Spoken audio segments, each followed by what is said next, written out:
Let's get some more perspectives on the 2019 budget, and I'm now being joined to discuss this. Is the president of the Chartered Institute of Bankers, Dr. Uche Olowo. I want to thank you so much indeed for joining us here on the News at 10. Let's begin from where Temple took off from.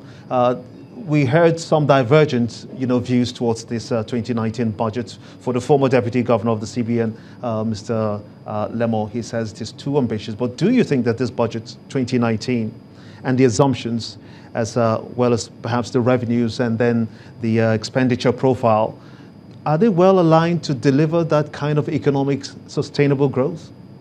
Thank you for having me. Basically, yes, we look at more on the revenue assumptions. The oil price put at 60. Yes, well, right now it's calmed down, so there is that pressure. But if you recall, OPEC is going to cut down on the output, so you expect that will jolt up the price a little bit. So we're looking at, there's various suggestions looking at 60, 61.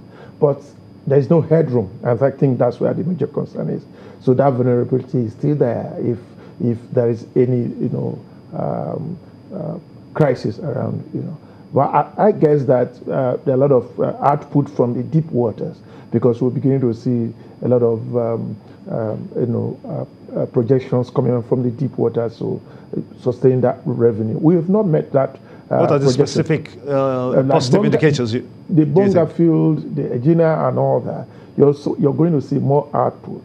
But in terms of the pricing, that price, the headroom is not there. And that's why the concerns for the revenue projection. What do you mean by the pricing? Are you talking about the exchange rate, or are you talking about $60 per barrel? No, the $60 per barrel certainly is I'm talking about the price of crude at 60, because that's basically the revenue.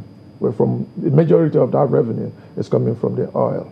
So from a financial services sector perspective, how realistic do you think this budget is? It workable for Nigeria in 2019? What specific differences would we see from what is obtained now in 2018? No, the major departure would be fiscal prudence.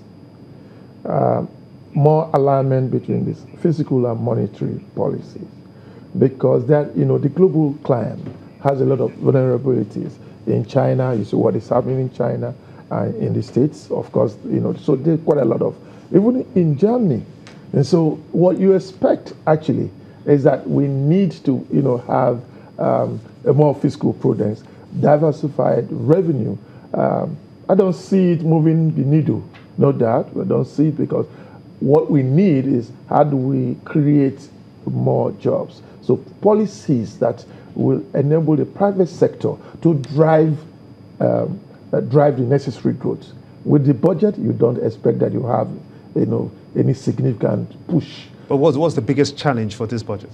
The revenue. You heard the director of budgets, and the government is challenged the revenue from other. To fund the budget, that's the biggest challenge. The budget is the biggest challenge, no doubt about it.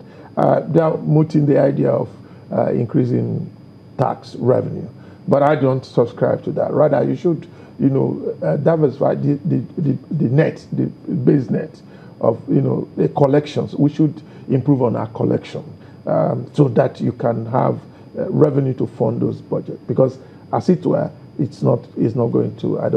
There's going to be some challenges. In what areas would you say, if you think about this, will the National Assembly, the legislators, for instance, make significant changes to this budget proposal when they resume? Yeah, the point clearly for me, as patriotic as they are representative of the people.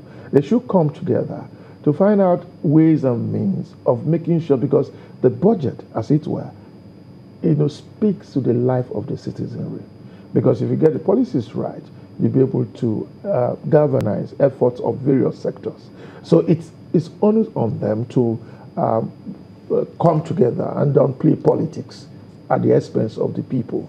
They need to bipartisan approach to making sure that we tweak and balance policies and the area of priority, which is agriculture and human capital development.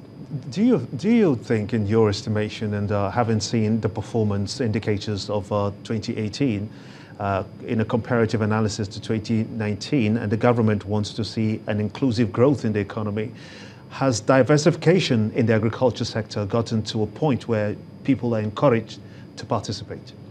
Yeah, we've made the right steps in the right direction. There are a lot of interventions from the central bank in that direction. So you're beginning to see interventions in the area of agriculture, rice production, and then, of course, the small-scale industry. We were in Cairo, Bank of Industry and Nexim got a lot of boost. I think that should be able to stimulate and jolt the SMEs, because that is a critical mass. That is where you have a lot of, we should focus our attention on those SMEs while providing the necessary social infrastructure. So I believe that with what is coming on, there is light at the end of the tunnel. I see hope. We should ginger hope for Nigerians. I believe that we should do that. The SMEs, Nigerians are beginning to see the fact that it is the SME that holds our growth. So we shouldn't look at those gigantic projects and expect that we're going to get anything out of it.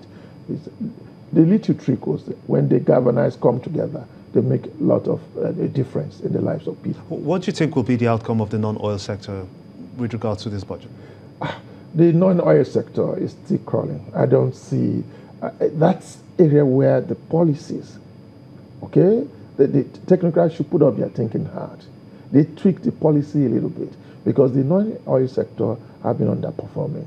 And we do not see any difference. And that is because the political will to do certain right, it is not skyrocket science, okay? Because we've seen a lot of economies do that. I must thank you so much indeed for talking to us. The President of the Chartered Institute of Bankers, Dr. Uche Olowu, thank you for talking to us here on the News at 10. Thank you for having me. It's my pleasure.